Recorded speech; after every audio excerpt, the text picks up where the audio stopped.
This is a reconnaissance mission. This adventure is completely taken by spontaneously driven pressures, i.e., my imminent birthday. I'm Brian Batista. My friends call me Bunny. And I'm in Iceland. Top of my bucket list. Here to check out some of the wild, untamed, and unforgiving nature. This is episode... I didn't want to plan anything for it or be hassled by the pressures of old age. And this is one place that I've always wanted to see since I first developed a crush on Bjork in high school. But that was a long time ago. Here we go.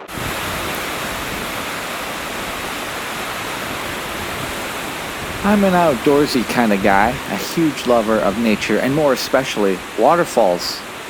Iceland is full of them, and tons of cool stuff. It's the perfect place to see the land before time, really.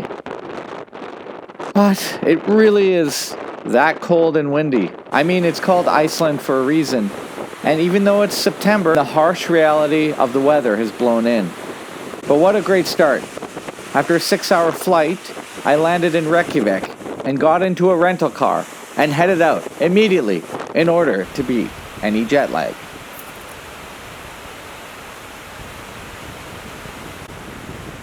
Iceland is most known for having active geothermal activity, as well as volcanoes and geysers, among other things. I started my journey by doing what they call the Golden Circle. It's vast and inhospitable here.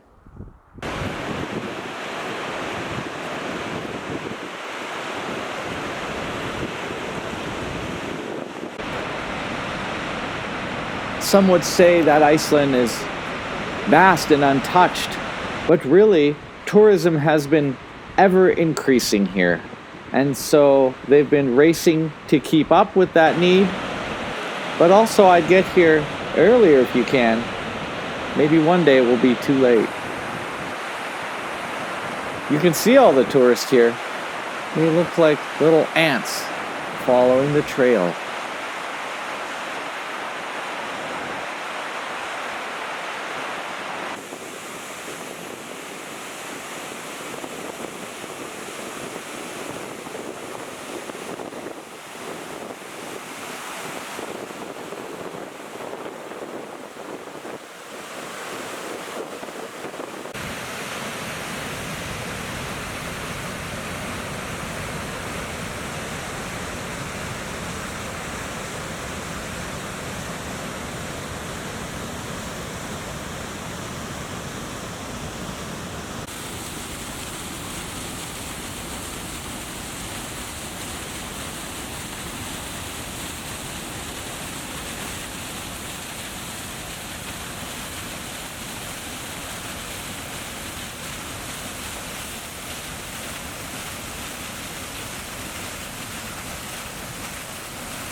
I met a shepherd who loved his flock, but also marveled at the trees we have in North America.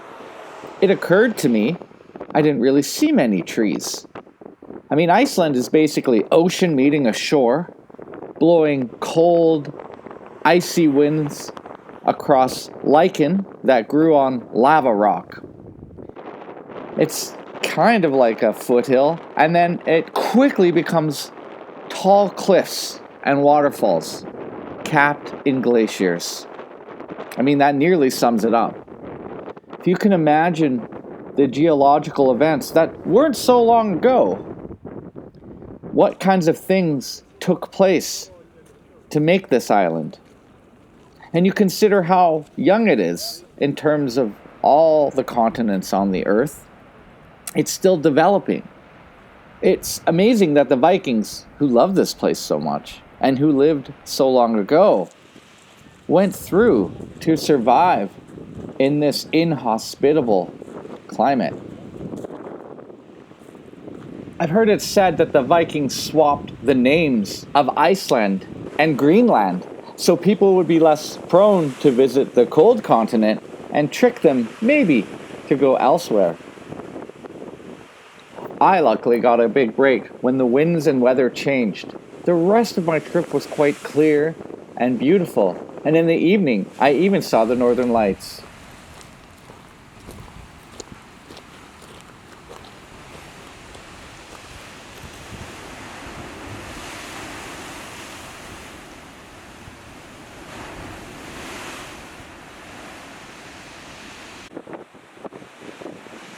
After the first half of my trip seeing the Golden Circle, I spent a few days in the city of Reykjavik, and I even got a tattoo on my birthday from my friend Neil, who happens to live in Iceland, well, for the past 6 years.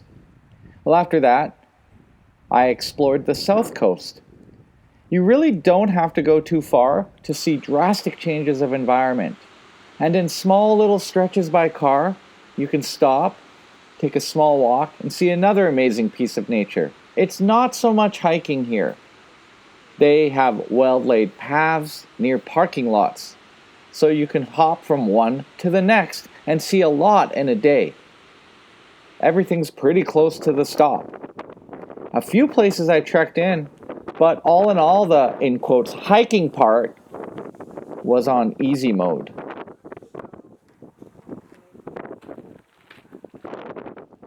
But that being said, it being so large and vast, and a lot of it bumpy, rolling lava rock, you couldn't really hike over that. You would twist your ankle about 30 times. It's not so friendly for other modes of transportation either. And really, they don't want you walking over some of these areas because the lichen is so fragile and takes so long to grow.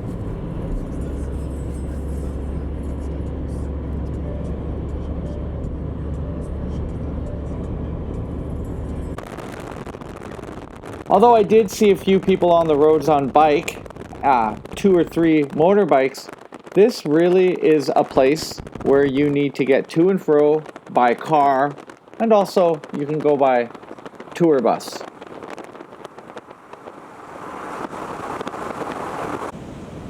I spent a lot of my growing up near the ocean, so I know her power.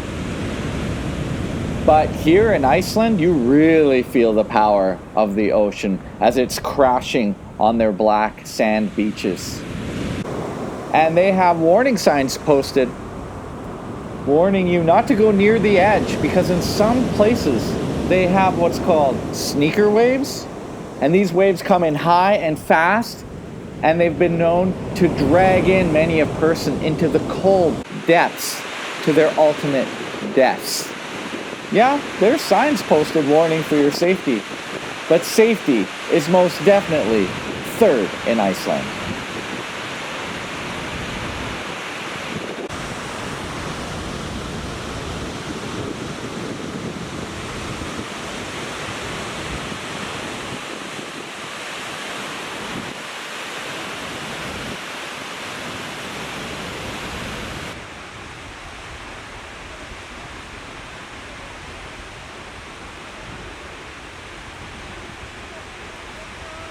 If you were to venture to Iceland, I'd say you'd best prepare to be wet. Wet and cold. If it's not the icy winds and just the general weather of the day that gets you, it's the particles in the air near these waterfalls that'll soak you to the bone. I came here to see the sights and to get a sense of whether or not I'd plan another trip. Well, the answer is most definitely yes, by the way. I managed to crush in as much as possible, right until the very end as the sun began going down. This is where I saw the best thing of all. These waterfalls, and you could go behind them, and the sun blasted through, and it made a rainbow. Sure, I was soaked to the bone, but I left the last sight as the sun went down with a sparkling grin, like I had found gold at the end. But really, that treasure is within, and I get to keep it forever.